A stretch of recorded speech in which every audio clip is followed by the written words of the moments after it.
Hi everyone, and I hope everyone is doing very well. So, what I plan to do in this video is I will give you a strategic plan. I will give you a framework that you can implement on the exam day. So, basically, I will tell you in this video that in the 3 hours that will be provided to you, in those 3 hours, how you can maximize your score. What are the general strategy? What are the general tips that you can potentially follow in your exam so that your scores will be maximized so that you can potentially reach the JRF cutoff, right? So that will be the intention of today's video. It's going to be very important. It will be a short video, but very important because I'll discuss some of the most important tips that will definitely help you during your exam, right? So please watch this video till the end so that you get the entire framework that you can potentially use for your benefit, right? So firstly, understand that in any exam, planning is very important. You cannot just go in the exam to thinking that, okay, let me see what happens, right? If you go like this, then you cannot implement the things rightly, right? So firstly, understand the structure. Structure, I know everyone knows, but still I wanted to write it explicitly. You have two papers. First paper is the general paper, 50 questions, 100 marks, 1 hour. Paper 2, subject specific paper, 100 questions, 200 marks. 2 hours, and the total will be you have 150 questions altogether, 300 marks. Every question carries 2 marks, and there is no negative marking. So, this no negative marking thing, you have to utilize this very well because this will help you to maximize your score if you play the game right. And you have altogether 3 hours in your hand. So, first things first, if you ask me, I would say start with paper one, right? Many students I know they start with paper two, but if you take my suggestion, I would recommend you to start with paper one because it gives you a head start. It is a very, the questions are mostly predictable. There are some sections in paper one which you can easily do. For example, the reading comprehension part. You know, a passage will be given, you know that 5 questions you have to answer from that passage, so that's basically 3 marks. So we have to read the passage and answer the question. So if you can mark those 5 answers first, then it will definitely give you a good start. So I would always recommend you to start with paper one. If you can, complete this within 55 to 60 minutes, first 1 hour, it will be very good because it will boost your confidence. Because in paper two, we don't know that what kind of question, mostly if it is a Indian eco heavy paper, then it will give you, anxiety basically, right? So you will find it difficult to focus. And in the very last moments, it's very difficult to get back to paper one and solve the question. So I would suggest that start with paper one, take 1 hour, entire 1 hour, and then lightly, slightly go to paper two.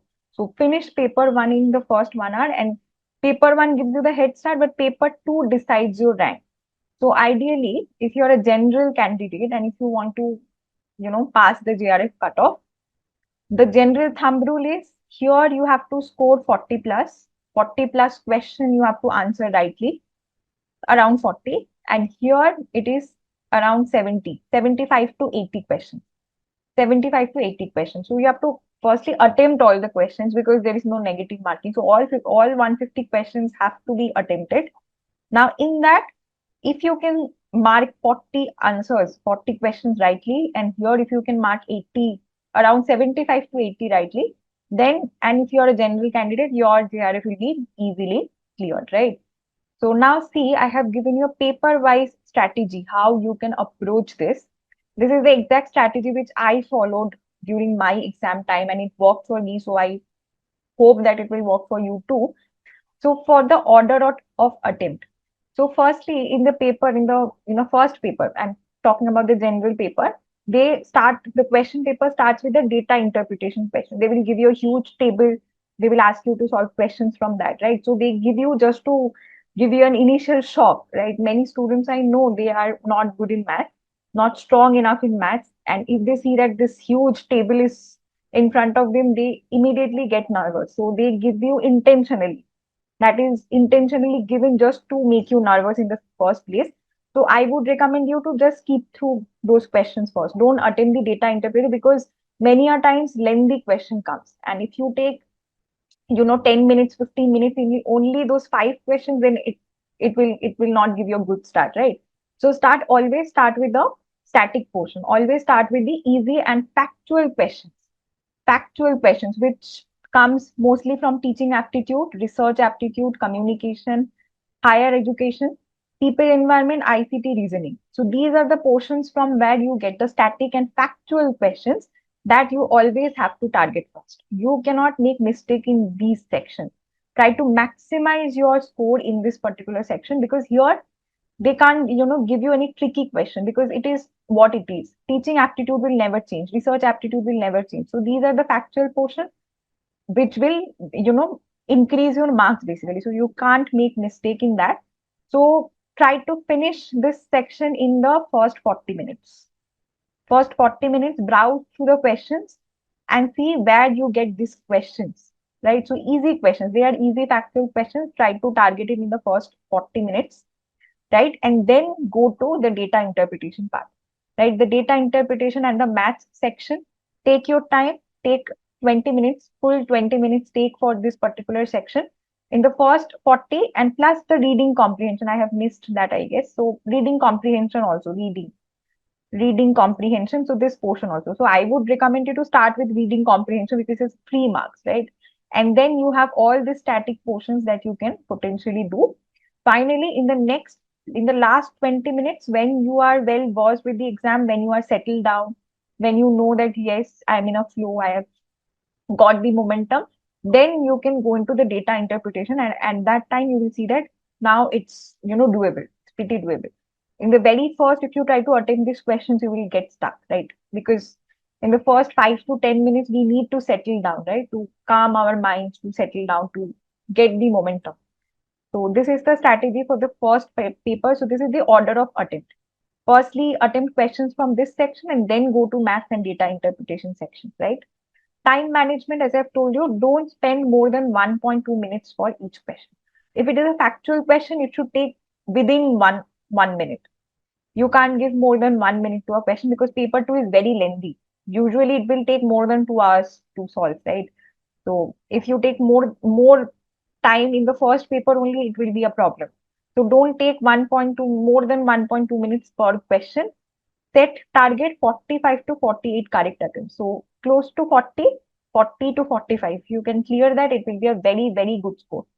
Right? 40 to 45 question. It's not very difficult, right? Many questions will come from the factual portion, static portion. So that is pretty much doable. So try to maximize. It will give you a head start. Try to maximize your score in paper one. Now, the third thing which I have written here is the elimination works well. So in many questions in UGC NET, you will see the options are pretty confusing. They give you related options, similar looking options. So here the trick that I use is, firstly, eliminate the wrong options. One or two wrong options you can immediately find out, just eliminate them. You can't mark any question if you can't reduce the option to only 2 options, right? So you have 4 options, eliminate 2 options. You will be narrowed down to 2 options and then follow your intuition. I know many questions, how much you prepared, you cannot predict the question. They give you the surprise question. It's very common in case of UGC NET. But what I would suggest you try to use the method of elimination. For 2 to 3 confusing options, eliminate 1 to 2 clearly wrong options first. Eliminate that out, especially useful in case of ICT, environment, and teaching concepts. This method of elimination will help you in every step of your UGC NET exam. So if you have 4 options, try to eliminate the wrong options first. If you are confused in some question, and then between the 2 options, try to follow your intuition, try to remember what you have studied, right? Use your basic intuition. This will give you an idea. So that is the thing. And the final tip for this part is, don't leave any question blank. It's a crime. In UGC NET, if you are leaving some questions behind, it's a crime. There is no negative marking. There is no negative marking. You have to answer all 50 questions. Put this in your mind that you have to answer all the questions. You can't leave anything behind. Whether you know, whether you don't know, you have to mark something. Right? Something is better than nothing in UGC NET. So don't leave anything blank, right? So this is the things that I wanted to mention in the first paper. Now let's go to the second paper. So there is no negative marking. We have to attempt all the 50 questions in paper two. In paper 2, what I did was in my exam, for the first 15 is more. If you take out 5 to 8 minutes, so if you can finish your paper 1, say in 55 minutes, right? It, it is possible. You can do that if the paper comes very easy. So in 55 minutes, if you finish paper 1, and then for the next 5 minutes that you are taking from the paper 1, you can use for a rapid screening of paper 2. Because in paper 2, they will give you, there are 10 units, and you don't know. The paper is, in some years it is econometrics heavy, in some years it is Indian eco heavy, in some years it is public eco heavy. You don't know which kind of question will come. So it is a good idea that you are rapidly screening through the question, right? You are just browsing. So on the right hand side of your screen, you will see the number of the questions. You are just clicking them and browsing it through. Now, while browsing, if you see there is a one-liner question, there is a direct formula-based question or direct theory-based question, and you can just quickly mark it, then mark it right there. Right there, mark it, right? Don't wait for the next moments. As in when you go through, if you see some questions, you are just trying to inculcate what kind of questions are coming and which sections are you comfortable with, right? So firstly, if you see there is a one-liner factual or information-based question, just mark it rightly. And then do a quick scan and attempt the factual formula-based question. Now, for the next 40 to 45 minutes, only attempt the easy and the questions that you are confident with. You have already browsed through the question, you know what kind of question you are expecting. You already know the question, so only attempt the easy questions in which you are confident for the first 40 to 45 minutes. Ideally, if your preparation is ideal, it should be around 50 to 55 questions, right? 50 to 55 questions you could answer easily. So mark that, mark only the questions which you are 100% sure. This will maximize your score. Now go to the next round, medium level questions. So questions which involves calculation, which involves reasoning. For example, econometrics questions, stats questions, some diagram related questions, data interpretation related questions that you need time to think, then go to attempt them in the second round. And finally, the third round, which is the last 30 to 35 minutes, you have to devote it to the hard questions, which you are not comfortable with. For example, some tricky Indian eco question, some tricky sequencing question, which you don't know the years, right? It is very probable it will come, right? So this hard questions you have to attempt at the very last. So you have to scan this question and see which questions you can attempt in the first place and which question you will leave it for the last. So tackle the tricky conceptual ones, advanced trait models, theories, use elimination and intuition. It is impossible to know everything, but what you can do, you can use your intuition to mark a guessing, to give a good guessing, not random guessing, a good guessing, right? So these are the 3 rounds. You have to attempt the paper 2 in the 3 rounds. First 40, 45 minutes, only mark the easy ones. Next 40 minutes, use the medium ones. And then last 30 to 35 minutes, attempt the hard ones. And the final things are be extra cautious with the similar options. So in many of the questions you will see that they will give you confusing options, the similar looking options. As I have told you again, method of elimination will come to your rescue. Use it very efficiently. So mark all the options out which you know for sure that it will not come. And they will give you a rough sheet. So use that rough sheet to, think or write some information or something, right? You use that rough sheet also efficiently. Especially in theories and econometrics terms, they can give you confusing questions which you need to deal with very smartly. Final tips is the don't overthink. So in many a times in my situation, what I see is that what I mark in the first place, in the first attempt, what I mark, usually that is the right answer. So your first instinct marking always gives you the right answer. So if you are confused, suppose you in the final 5 minutes you are revising the thing and you are confused with a question, you are thinking of changing the answer, changing the option in the side, then I would recommend not to do this. From my experience, I can tell you, whatever you mark in the first place, intuitively, that is the right answer. Most of the time, that is the, unless and until you are sure of, please don't change your answer. So first attempt is the right attempt. Usually, it is been seen historically, right? So the go with the first instinct if you are confused in some question, if confused between two close options, And overthinking reduces time and often doesn't increase accuracy. Overthinking doesn't give you anything. So time allocation summary. Firstly, attempt paper 1 in 60. I would recommend you try to finish this in 55 minutes. Factual questions will not take you more than 30 seconds. For data interpretation question, if it's lengthy, then at max you can take 55 minutes. Take out this 5 minutes. 5 minutes you will devote it for scanning of this paper 2. Next 5 minutes, scan the paper to mark all the easy one-liner and then go to the easy part.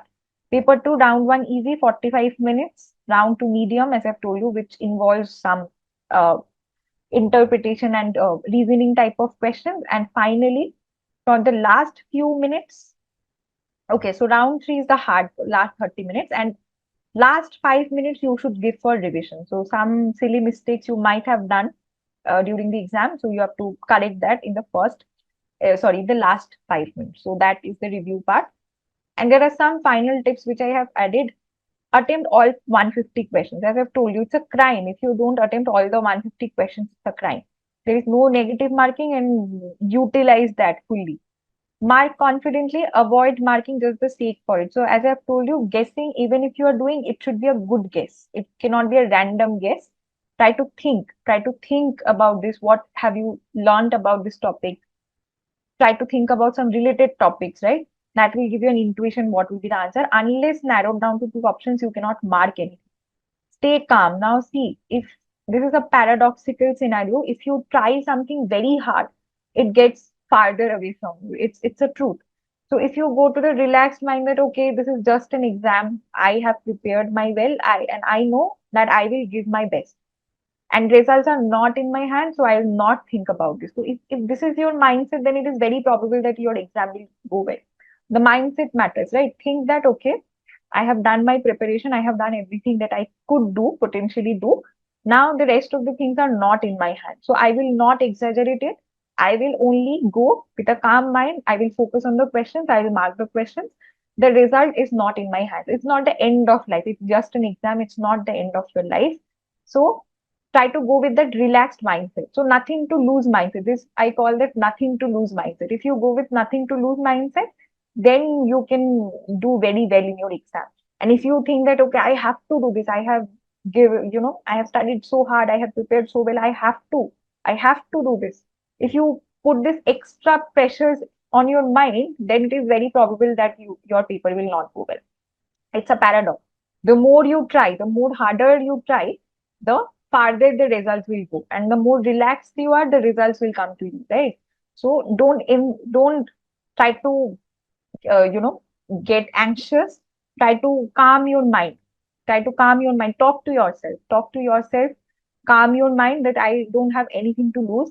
There are many other ways I can achieve my goals. So it's not the end of my life. I can do very well in my life. It's just an exam and I'll take it that way only, right? If you go with this relaxed mindset, it will be very nice because in any exam you have to think, you are exercising your mind, right? And when you have to think something, your mind has to be calm. If you're anxious, you cannot think properly, right? Anxiety hinders the thinking capacity of the mind. Even if you think, it will be wrong, it will not be accurate, right? So for that, try to sit down properly, reach the exam hall early, take a sip of water, sit down, relax, calm your mind, and then start attempting the paper. Take some deep breaths, then start the paper. And again, as I've told you, the mindset should be nothing to lose. You are not, it's just an exam. You have prepared well. You are just giving the exam, nothing, right? Don't try to try to don't take pressures on yourself, right? Don't give your mind additional pressure so that it can think properly. And the final thing is that use the rough sheet wisely. White papers will be provided to you for calculations, diagrams, to use that white sheets efficiently, right? So this is all I wanted to tell you. This is the entire thing which I followed for many exams, not only UGC NET, for many exams, I have followed the entire same thing. And I hope this guideline will help you to uh, make the most of your 3 hours time that will be provided to you. I wish all of the UGC NET aspirants all the very best. I know everyone will do very well. And so Thank you for listening me out. Have a great exam, and I will meet you in some other video. Thank you so much.